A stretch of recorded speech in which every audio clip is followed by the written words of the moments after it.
نحمده ونصلي على رسوله الكريم أما بعد فأعوذ بالله من الشيطان الرجيم بسم الله الرحمن الرحيم رب اشرح لي صدري ويسر لي أمري واحلل عقدة من لساني يفقه قولي ربی زدنی علما ربی زدنی علما اللہم فقہنا فی الدین اللہم فقہنا فی الدین ربی یسر ولا تعسر وتمم بالخیر اما بعد الصلاة والسلام علی رسول اللہ. السلام علیکم ورحمۃ اللہ وبرکاتہ.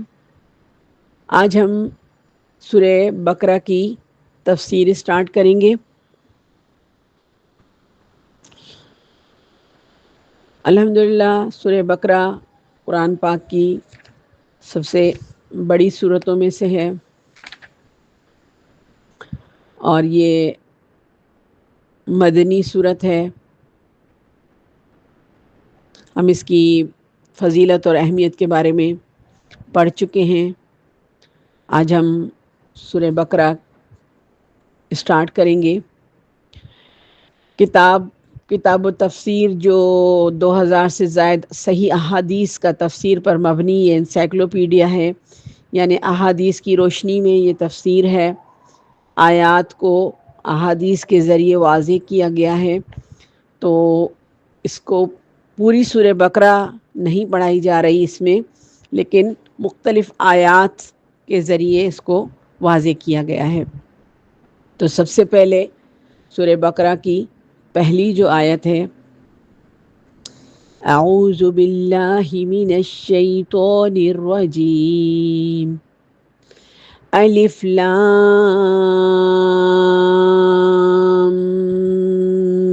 میم.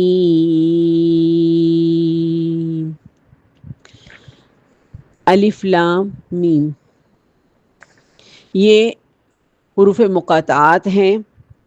حروف مقاطعات کے بارے میں صحیح قول یہی ہے کہ یہ صورتوں کے نام ہیں اور ناموں کی توجیہ اور تفسیر نہیں کی جاتی، اور یہی موقف اکثر اہل علم کا ہے. اور ایک قول یہ بھی ہے کہ ان کا مطلب بھی ہے، لیکن اللہ تبارک و تعالی نے اس کا علم اپنے پاس رکھ لیا ہے.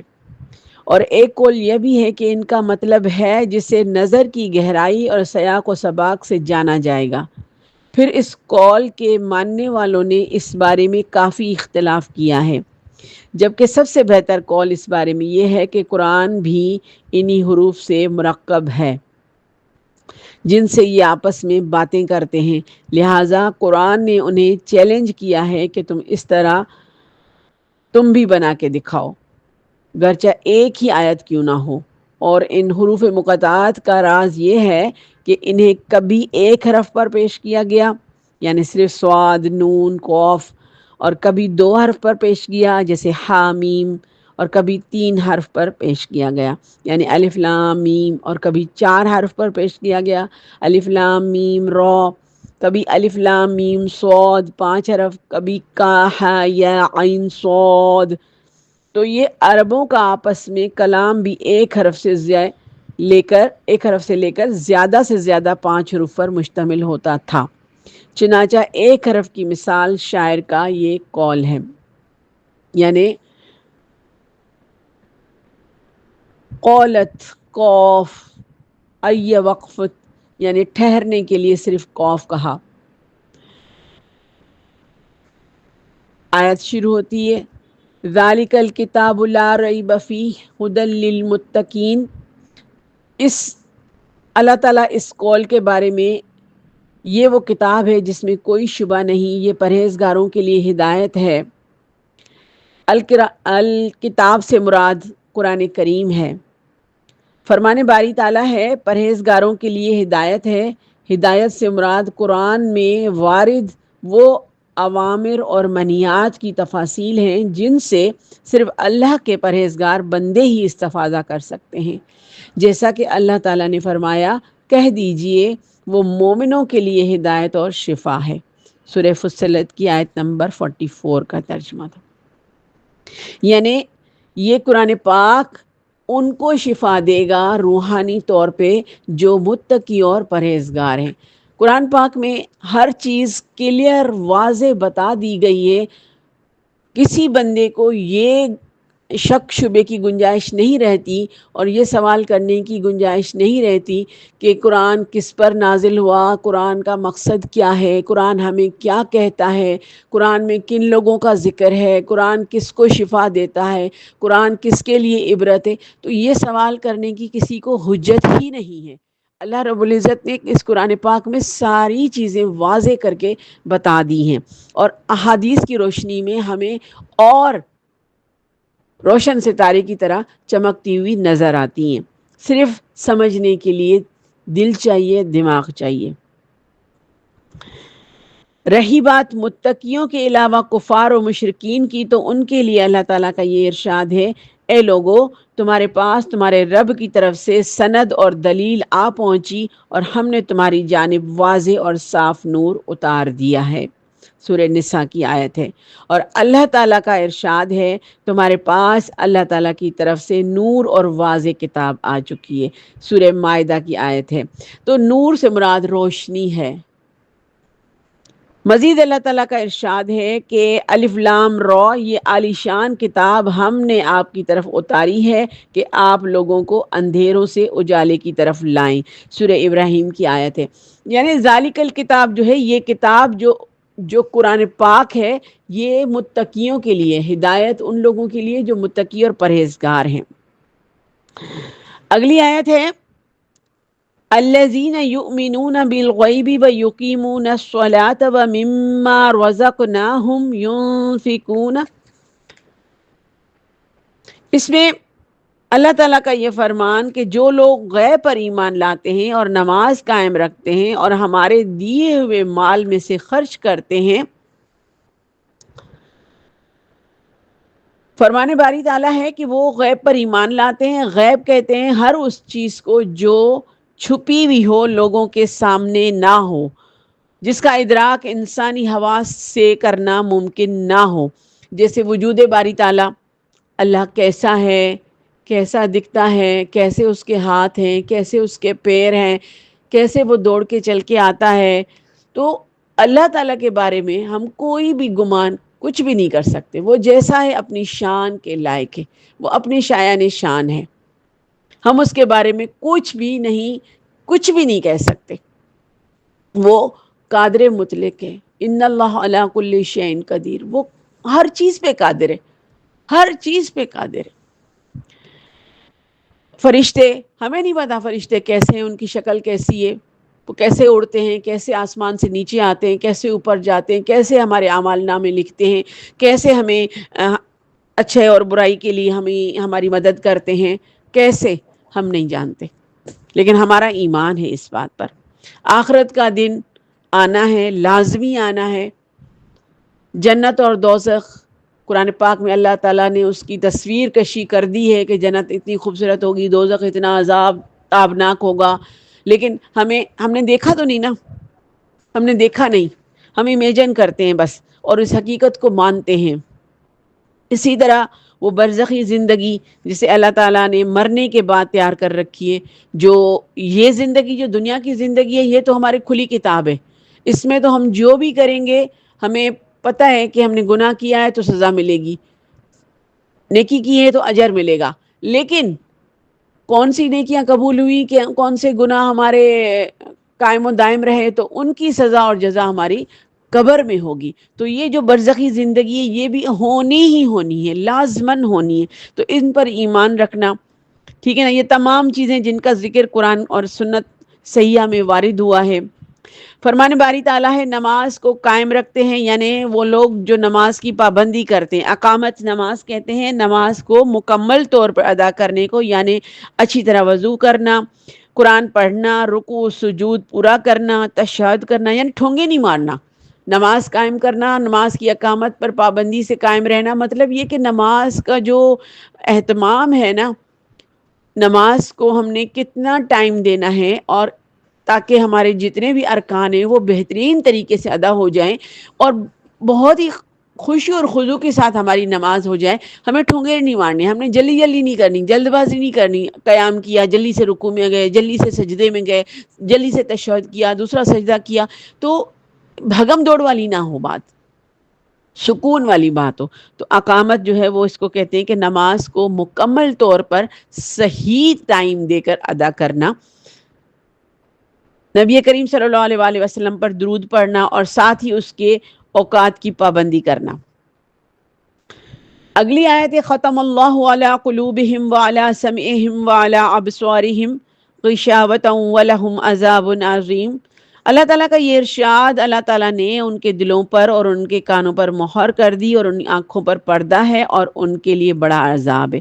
یعنی جو لوگ منکر ہیں اللہ تعالیٰ کی آیات کیا، تو ان کو جو باطل کو چھوڑتے ہیں اور باطل کو پکڑتے ہیں اور حق کو چھوڑتے ہیں، حق کو ماننے کے لیے تیاری نہیں، وہ ان کے اوپر اللہ تعالیٰ نے فطری طور پر ان کے دلوں پر مہر لگا دی ہے، بلکہ انہیں بھی دوسروں کی طرح فطرت ہی پر پیدا کیا ہوتا ہے، وہ بھی ایسے نارمل انسان کی طرح پیدا ہو رہے ہوتے ہیں، لیکن ان کے جو دماغ ہوتے ہیں اپنی طرف سے اپنا کام کر رہے ہوتے ہیں، اور ان کا پھر راستہ ہی الگ ہو جاتا ہے۔ تو اللہ تعالیٰ نے دونوں کا جو راستہ ہے وہ الگ کر کے دونوں کو الگ طرح کی رہنمائی کر دی، لیکن جب انہوں نے محض اپنے ارادے سے باطل کو اختیار کر لیا تو اس کے بدلے میں اللہ تعالیٰ نے ان کے دلوں پر مہر لگا دی، یعنی ٹھپا لگا دیا، جیسا کہ ایک دوسری جگہ فرمایا، بلکہ اللہ تعالیٰ نے ان کے کفر کی وجہ سے دلوں پر مہر لگا دی ہے۔ سورہ نساء کی آیت ہے، اور فرمایا ہرگز نہیں بلکہ ان کے دلوں پر ان کے اعمال کی وجہ سے زنگ چڑھ گیا ہے۔ اللہ اکبر۔ حدیث مبارکہ کی روشنی میں دیکھتے ہیں، حضرت ابو ہریرہ رضی اللہ تعالیٰ عنہ سے روایت ہے کہ رسول اللہ صلی اللہ علیہ وآلہ وسلم نے فرمایا، بندہ جب کوئی گناہ کرتا ہے تو اس کے دل میں ایک سیاہ نقطہ پڑ جاتا ہے، پھر جب وہ گناہ چھوڑ دیتا ہے اور استغفار اور توبہ کرتا ہے تو اس کے دل کی صفائی ہو جاتی ہے اور سیاہ دبا مٹ جاتا ہے، اور اگر وہ گناہ دوبارہ کرتا ہے تو سیاہ نقطہ مزید پھیل جاتا ہے اور یہاں تک کہ پورے دل پر چھا جاتا ہے، اور یہی وہ ران ہے جس کا ذکر اللہ نے اس آیت میں کیا ہے، کلا بل ران علی قلوبہم ما کانوا یکسبون۔ یوں ہی نہیں بلکہ ان کے دلوں پر ان کے اعمال کی وجہ سے زنگ چڑھ گیا ہے۔ اگلی آیت ہے یخادعون اللہ والذین آمنوا وما یخدعون الا انفسهم وما یشعرون۔ اللہ تعالیٰ کا ارشاد ہے کہ وہ اللہ کو اور ایمان والوں کو دھوکہ دیتے ہیں، لیکن دراصل وہ خود اپنے آپ کو دھوکہ دے رہے ہوتے ہیں، مگر وہ سمجھتے نہیں۔ وہ یہ سمجھ رہے ہوتے ہیں کہ ہم ان کی اصلاح کر رہے ہیں اور ہم جو ہے نا وہ صحیح راستے پر ہیں، ان کا کفر، اپنے آپ کفر کو چھپا کر اللہ کو دھوکہ دے رہے ہیں، لہٰذا اللہ تعالیٰ نے انہیں یہ خبر دی کہ وہ اچھی طرح جانتا ہے کہ وہ کیا چھپا رہے ہیں، کیونکہ اللہ تعالیٰ دلوں کے حال جانتا ہے اور کیا ظاہر کر رہے ہیں، اسی لیے اللہ نے ان پر اپنے اس قول سے رد کیا، لیکن دراصل وہ خود اپنے آپ کو دھوکہ دے رہے ہیں مگر سمجھتے نہیں۔ اگلی آیت ہے فی قلوبہم مرض فزادہم اللہ مرضا ولہم عذاب علیم بما کانوا یکذبون۔ اللہ تعالیٰ کا یہ ارشاد، ان کے دلوں میں بیماری تھی، اللہ تعالیٰ نے انہیں بیماری میں مزید بڑھا دیا، اور ان کے جھوٹ کی وجہ سے ان کے لیے دردناک عذاب ہے۔ ان کے دلوں میں کیا بیماری تھی؟ یعنی ان کے دلوں میں شک شبہ تھا اور نفاق تھا، اور یہ بیماری دینی ہے نہ کہ جسمانی، یہ انسان کی اندر کی بیماری ہے۔ اور آگے فرمانے باری تعالیٰ ہے کہ اللہ تعالیٰ نے انہیں بیماری میں مزید بڑھا دیا، یعنی جیسے جیسے ان کا شک اور نفاق بڑھتا گیا اسی طرح ان کی بیماری میں بھی اضافہ ہوتا گیا۔ اگلی آیت ہے اللہ تعالیٰ کا ارشاد، میں ترجمہ پڑھ رہی ہوں، جب ان سے کہا جاتا ہے کہ زمین میں فساد نہ کرو تو جواب دیتے ہیں کہ ہم تو اصلاح کرنے والے ہیں، خبردار رہو، یقیناً یہی لوگ فساد کرنے والے ہیں لیکن وہ شعور نہیں رکھتے۔ فرمان باری تعالیٰ ہے زمین میں فساد نہ کرو. زمین میں فساد سے مراد کفر اور گناہ کے کام ہیں.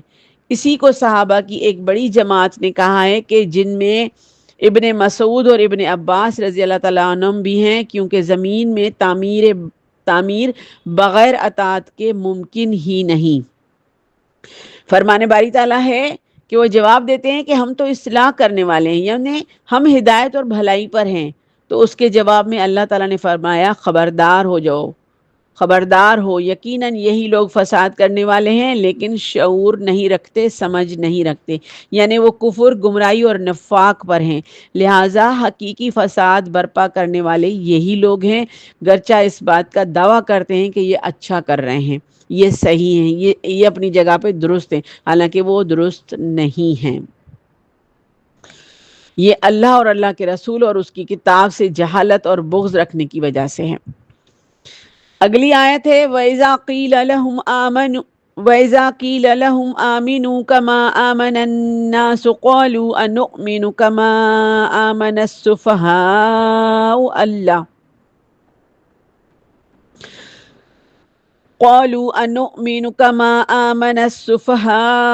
أَلَّا إِنَّهُمْ هُمُ السُّفَهَاءُ وَلَكِنْ لَا يَعْلَمُونَ. اللہ تعالیٰ کا یہ ارشاد کہ جب ان سے کہا جاتا ہے کہ اور لوگوں یعنی صحابہ کی طرح تم بھی ایمان لاؤ، تو جواب دیتے ہیں کہ کیا ہم ایمان لائیں، ہم ایسا ایمان لائیں جیسا تم بے وقوف لائے ہو. خبردار ہو جاؤ، یقیناً یہی بے وقوف ہیں لیکن جانتے نہیں.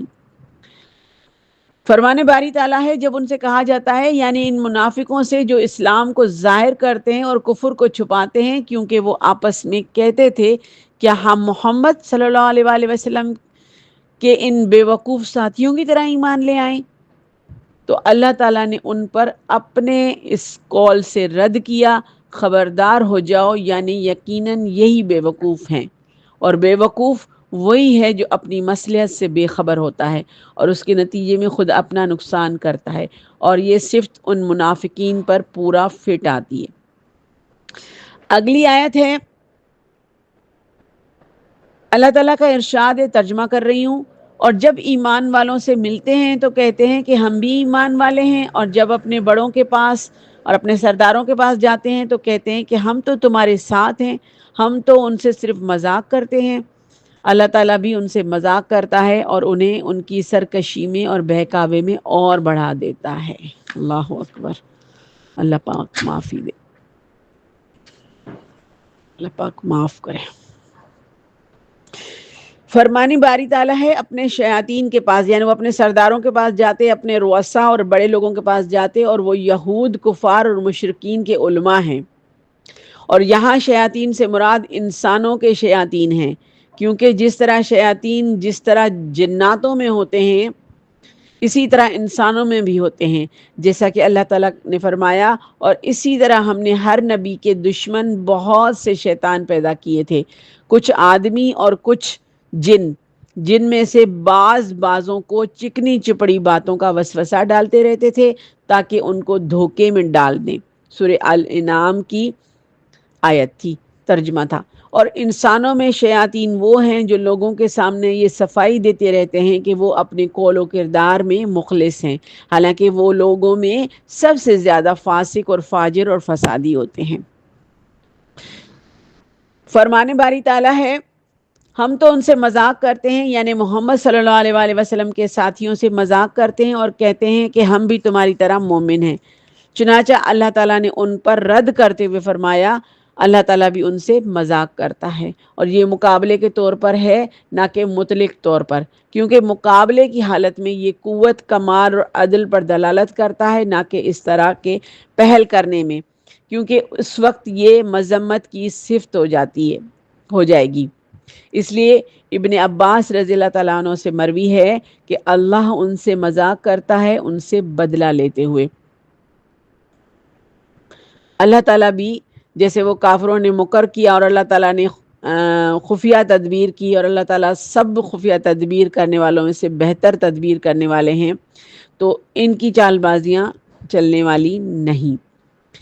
اگلی آیت ہے کہ اللہ تعالیٰ کا ارشاد ہے کہ ان کی مثال اس شخص کی ہے جس نے آگ جلائی، بس آس پاس کی چیزیں روشنی میں آئی تھی کہ اللہ تعالیٰ ان کے نور کو لے گیا اور انہیں اندھیروں میں چھوڑ دیا، جو نہیں دیکھتے، بہرے ہیں، گونگے ہیں، اندھے ہیں، پس وہ نہیں لوٹتے۔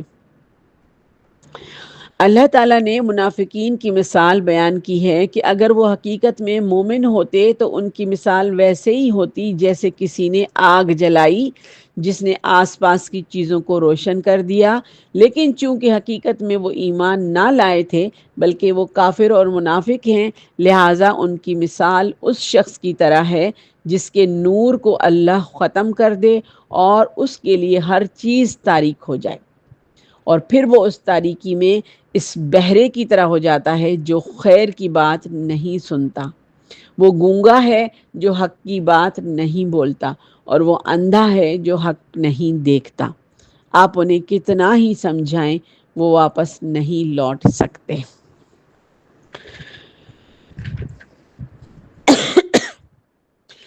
اگلی آیت سورہ بقرہ کی ترجمہ پڑھتی ہوں۔ اللہ تعالیٰ کا یہ ارشاد ہے، یا آسمانی برسات کی طرح جس میں اندھیریاں اور گرج اور بجلی ہو، موت سے ڈر کر کڑاکے کی وجہ سے اپنی انگلیاں اپنے کانوں میں ڈال لیتے ہیں، اور اللہ تعالیٰ کافروں کو گھیرنے والا ہے۔ قریب ہے کہ بجلی ان کی آنکھیں اچک لے جائے، جب ان کے لیے روشنی کرتی ہے تو اس میں چلتے پھرتے ہیں، اور جب ان پر اندھیرا کرتی ہے تو کھڑے ہو جاتے ہیں، اور اگر اللہ تعالیٰ چاہے تو ان کے کانوں اور ان کے آنکھوں کو بیکار کر دے، یقیناً اللہ تعالیٰ ہر چیز پر قدرت رکھنے والا ہے۔ آسمانی برسات یعنی بارش کا پانی، جیسا صحیح روایتوں میں ذکر ہے، ام المومنین حضرت عائشہ رضی اللہ تعالیٰ عنہما سے روایت ہے کہ رسول اللہ صلی اللہ علیہ وآلہ وسلم جب بارش ہوتی تو دیکھتے یہ دعا کرتے، جب بارش ہوتی ہوئی دیکھتے تو یہ دعا کرتے، اے اللہ نفع بخشنے والی بارش برسا۔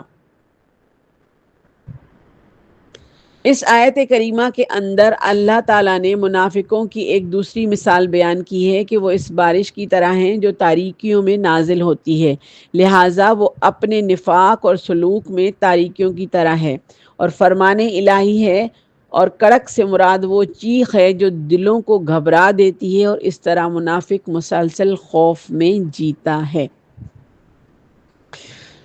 فرمان الہی ہے، اور بجلی سے وہ تیز چمکدار روشنی ہے جو بدلی کے ساتھ ظاہر ہوتی ہے، اور فرمان الہی صواعق جمع ہے صاعقہ کی، صاعقہ لڑکی کا نام بھی رکھتے ہیں، لیکن نام رکھتے وقت وہی بات ہوتی ہے نا، سوچنا چاہیے کہ اس نام کا معنی کیا ہے جو کہ ہماری پرسنالٹی پہ اثر انداز ہوتا ہے۔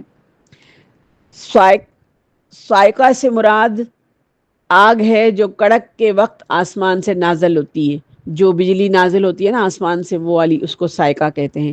اور فرمان باری ہے، قریب ہے کہ بجلی ان کی آنکھیں اچک لے جائے اس کی تیز روشنی کی وجہ سے جس کی طرف کوئی دیکھ نہیں سکتا، اور اچکنے سے مراد نگاہوں کا اچکنا ہے۔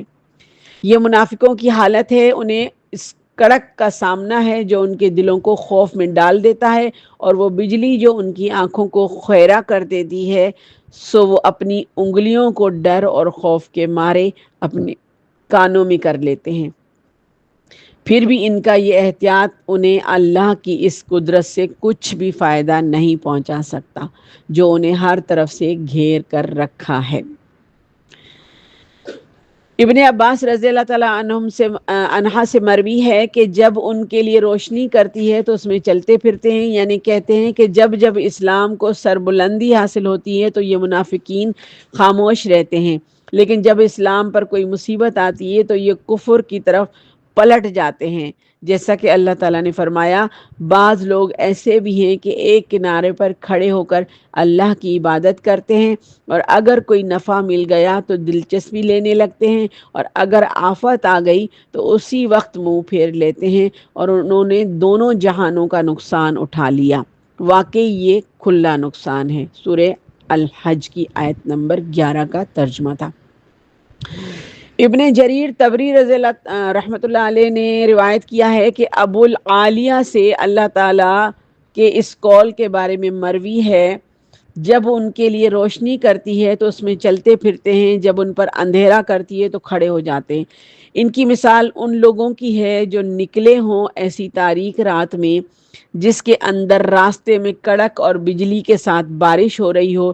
جب جب بجلی چمکتی ہو انہیں راستہ دکھائی دیتا ہے، اور جب جب چلی جاتی ہے تو وہ حیران ہو کر کھڑے ہو جاتے ہیں۔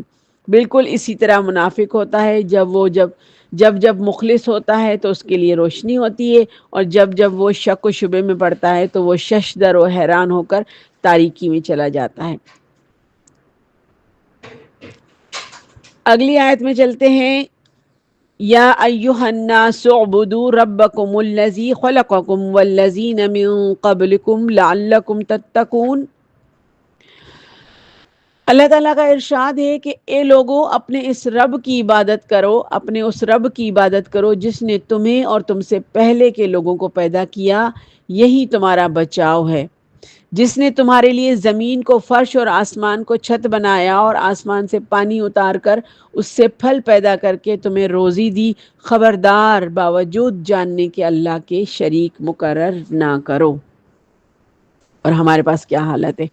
ہمارے پاس کلندر تم دو گے، داتا تم دو گے، غوث باغ تم دو گے، قادری تم دو گے، بھٹشا تم دو گے۔ ہمارے پاس تو یہ حالت ہے۔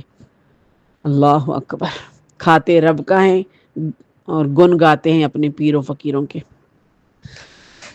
فرمانے باری تعالیٰ ہے اپنے رب کی عبادت کرو، یعنی صرف اپنے رب کو ایک جانو، کیونکہ وہی خالق ہے، لہٰذا تنہا عبادت کا مستحق بھی وہی ہے۔ اور فرمانے باری تعالیٰ ہے آسمان سے بارش اتارا، آسمان ہر وہ بلندی ہے جو تمہارے اوپر ہے، اور یہاں آسمان سے مراد بدلی ہے۔ اور فرمانے باری اندادوں جمع ہے ند کی، جس کے معنی ہے نظیر اور شبیہ کے ہوتا ہے۔ حضرت عبداللہ بن مسعود رضی اللہ تعالیٰ عنہ سے روایت ہے کہ نبی کریم صلی اللہ علیہ وآلہ وسلم سے پوچھا، حضرت عبداللہ بن مسعود فرما رہے ہیں کہ میں نے نبی کریم صلی اللہ علیہ وآلہ وسلم سے پوچھا کون سا گناہ اللہ کے نزدیک بڑا ہے؟ آپ صلی اللہ علیہ وآلہ وسلم نے فرمایا، یہ کہ تم اللہ کا شریک یا برابر والا کسی اور کو بنا دو، حالانکہ تمہیں اللہ نے پیدا کیا ہے۔ میں نے کہا یہ تو بہت بڑا گناہ ہے۔ پھر میں نے پوچھا اب اس کے بعد کون سا گناہ ہے؟ آپ صلی اللہ علیہ وآلہ وسلم نے فرمایا، تم اپنی اولاد لڑکا یا لڑکی کو اس خوف سے مار ڈالو کہ وہ تمہارے ساتھ کھائے گا۔ میں نے کہا پھر کون سا گناہ ہے؟ تو آپ صلی اللہ علیہ وآلہ وسلم نے فرمایا، یہ کہ تم زنا کرو اپنے ہمسائے کی عورت سے۔ حضرت معاذ بن جبل رضی اللہ تعالیٰ عنہ سے روایت ہے کہ نبی کریم صلی اللہ علیہ وآلہ وسلم نے فرمایا، اے معاذ تو جانتا ہے اللہ کا بندے پر کیا حق ہے؟ انہوں نے کہا اللہ اور اس کا رسول خوب جانتا ہے۔ یہ صحابہ کرام کی بہت خوبی والی بات ہوتی ہے، جب بھی نبی کریم صلی اللہ علیہ وآلہ وسلم ان سے کوئی سوال کرتے ہیں تو وہ ہو سکتا ہو جانتے بھی ہوں، لیکن وہ یہ نہیں کہتے کہ یا رسول اللہ ہم جانتے ہیں، وہ یہ نہیں کہتے، وہ یہ کہتے تھے کہ اللہ اور اس کا رسول خوب جانتا ہے، یا رسول اللہ آپ بہتر جانتے ہیں، یا رسول اللہ آپ خوب جانتے ہیں۔ ان کا یہ جواب مجھے بہت دل کو بھاتا ہے، اور ہم اپنے بڑوں کے ساتھ ایسے ہوتے ہیں، مجھے پتہ ہے، ہاں آپ کو نہیں پتا ہم اپنے بڑوں کے ساتھ کس طرح بدتمیزی سے اور بے ادبی سے بات کر رہے ہوتے ہیں آج کی جنریشن۔ جبکہ یہاں پر ہمیں صحابہ کرام سے یہ کتنی بڑی تعلیم مل رہی ہوتی ہے کہ وہ نبی کریم صلی اللہ علیہ وآلہ وسلم کو یہی فرماتے تھے کہ اللہ اور اس کا رسول خوب جانتا ہے۔ آپ صلی اللہ علیہ وآلہ وسلم نے ان کے جواب میں فرمایا، وہ حق یہ ہے کہ عبادت کی جائے اللہ کی اور شریک نہ کیا جائے اس کے ساتھ کسی کو۔ پھر آپ صلی اللہ علیہ وآلہ وسلم نے فرمایا، تو جانتا ہے بندوں کا حق اللہ پر کیا ہے؟ میں نے کہا اللہ اور اس کا رسول خوب جانتا ہے۔ ماشاءاللہ یہ جواب مجھے بہت بہترین لگتا ہے۔ آپ صلی اللہ علیہ وآلہ وسلم نے فرمایا، وہ حق یہ ہے کہ اللہ ان کو عذاب نہ کرے، یعنی ہمیشہ کا عذاب جیسے مشرکوں کو ہوگا۔ اللہ اکبر! دعا ہے رب کریم سے کہ ہمیں ایسے عذاب سے اللہ پاک دور دور دور کوسوں دور رکھے اور ہمیں اپنے پسندیدہ اور چنے ہوئے بندوں میں شامل کرے۔ قبیلہ جہینہ، قبیلہ جہینہ کی ایک عورت قتیلہ رضی اللہ تعالی عنہ سے روایت ہے کہ وہ ایک یہودی نے نبی کریم صلی اللہ علیہ وآلہ وسلم کے پاس آ کر کہا، تم لوگ غیر اللہ کو اللہ کے ساتھ شریک ٹھہراتے ہو اور شرک کرتے ہو، تم کہتے ہو جو اللہ چاہے اور آپ چاہیں، اور تم کہتے ہو کعبے کی قسم۔ تو نبی کریم صلی اللہ علیہ وآلہ وسلم نے انہیں حکم دیا جب وہ قسم کھانا چاہیں تو کہیں کعبے کی رب کی قسم، اور کہیں جو اللہ چاہے پھر آپ جو چاہیں۔ حضرت ابن عباس رضی اللہ تعالیٰ عنہ سے روایت ہے کہ رسول اللہ صلی اللہ علیہ وآلہ وسلم نے ارشاد فرمایا، جب کوئی شخص قسم کھائے تو ماشاء اللہ وشئت، جو اللہ چاہے اور آپ چاہیں، یہ نہ کہے بلکہ یوں کہے ماشاء اللہ ثم شئت، جو اللہ چاہے پھر آپ چاہیں۔ مذکورہ آیتوں میں یہ حکمت والے سوانح کی وجود کی دلیل ہے، کیونکہ اس مضبوط کائنات کے لیے ایک سوانح کا ہونا ضروری ہے۔ ایک اعرابی سے دریافت کیا گیا، وجود ذات باری تعالیٰ کی کیا دلیل ہے؟ کہا، جب مینگنی اونٹ کی، لید گدھے کی اور نقش قدم چلنے کی دلیل بن سکتی ہے، تو برجوں کا یہ آسمان، راستوں والی یہ زمین اور موجوں والا یہ سمندر ایک صاحب اختیار علم رکھنے والے بردبار سوانح پر دلیل کیوں نہیں ہو سکتے؟ اسے رازی نے اپنی تفسیر میں ذکر کیا ہے۔ انشاءاللہ تعالی اگلی آیات کے ساتھ اگلی آڈیو میں حاضر ہوتی ہوں۔ دعا میں یاد رکھیے گا، اللہ پاک اپنے پسندیدہ اور چنے ہوئے لوگوں میں شامل کرے، بس یہ دعا ہے، رب راضی ہو جائے۔ السلام علیکم ورحمۃ اللہ وبرکاتہ۔